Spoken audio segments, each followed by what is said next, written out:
Have you ever wondered who the Egyptians turned to when they needed to ensure a smooth journey to the afterlife?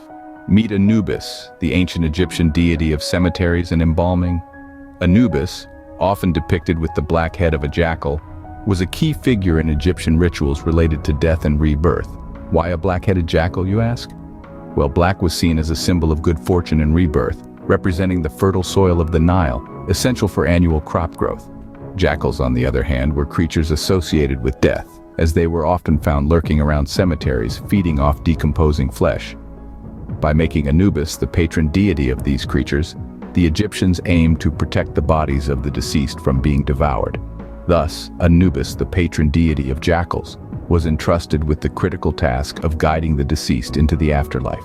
Anubis wasn't just a guardian of the dead, he also played a pivotal role in the journey of the soul after death. In the ancient Egyptian belief system, the transition from life to death was not an end, but a crucial journey, and Anubis was the deity entrusted with guiding this voyage.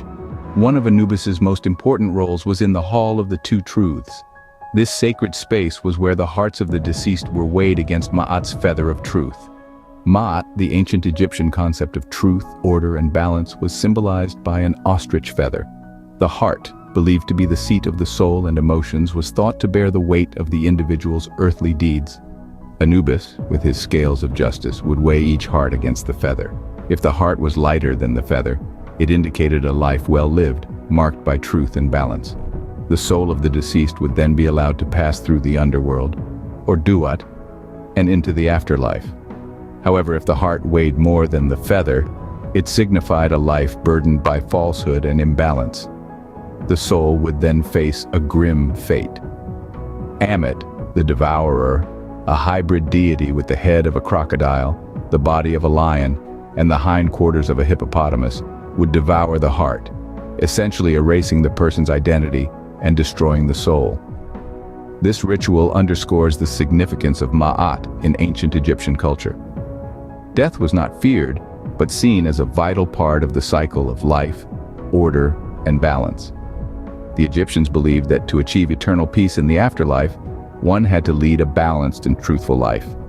Anubis, with his black jackal head symbolizing rebirth and protection, was a comforting presence for the ancient Egyptians. He was not a deity to be feared, but revered. As the guide and protector in the afterlife, Anubis held in his hands the balance of Ma'at, the fate of each soul, and the key to the gateway between life, death, and rebirth. Anubis thus held the key to the gateway between life, death, and rebirth. Anubis's responsibilities didn't end with guiding the soul. He was also the god of the human body after death. This jackal-headed deity is credited with the invention of embalming and mummification. These processes were meticulously carried out to preserve the body, as it was an essential part of the individual's identity in the afterlife. Anubis's role in this process was so deeply respected that ancient Egyptian priests donned masks depicting Anubis during the embalming process. This was more than mere ritual. It was a sacred act, a homage to the deity who protected not just the soul, but the physical form as well. And it didn't stop at embalming. Anubis's presence was invoked again during funeral ceremonies. The priests wore the Anubis mask as a symbolic gesture, acknowledging his role in preparing the deceased for their journey. In honoring Anubis, the Egyptians ensured their bodies were prepared for the journey to the afterlife. Despite his significant role, Anubis doesn't feature prominently in many myths. Let's delve into why. Anubis, the jackal-headed god, was so intricately intertwined with death and the afterlife that his presence was nearly ubiquitous, leaving little scope for him to participate in the larger narrative of Egyptian mythology. In stark contrast to many other deities, Anubis did not have grand temples erected in his honor. Instead, smaller shrines dedicated to him were scattered across Egypt, a testament to his widespread worship. His significance was marked not by towering structures, but by the respect and reverence of the people who sought his guidance in their journey to the afterlife. A fascinating piece of evidence supporting Anubis's widespread worship is the discovery of large-scale burials of mummified dogs and puppies. At an excavation site near Saqqara, known as Anubian, over 1 million canine mummies were unearthed. These canine burials, believed to be offerings to Anubis, speak volumes about the profound influence of this deity in ancient Egypt. However, It's essential to remember that the absence of Anubis in grand myths and large-scale temples does not diminish his importance. On the contrary, it underlines the immense role he played in the spiritual lives of the Egyptians. His image is etched in every tomb, his name whispered in every prayer for the dead. Anubis's role was so vast and critical that it left little room for him to be woven into the tapestry of Egyptian myths. Anubis's influence was not confined to ancient Egypt. His iconography is globally recognizable even today.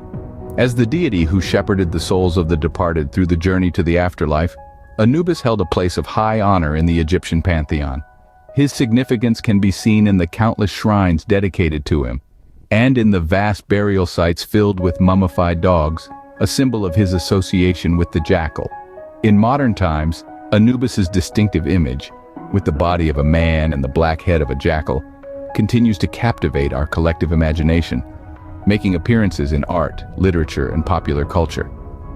Yet, it's important to remember that for the ancient Egyptians, Anubis was not a figure of fear, but one of comfort and protection. He provided assurance that the journey to the afterlife would be safe, and that the deceased would be treated with respect and care. Despite our modern tendency to equate death deities with evil, this perspective was foreign to the ancient Egyptians. For them, death was not an end, but a transition, a part of the cyclical nature of life. Anubis, far from being an ominous figure, was a revered deity who played a crucial role in the spiritual life of the ancient Egyptians.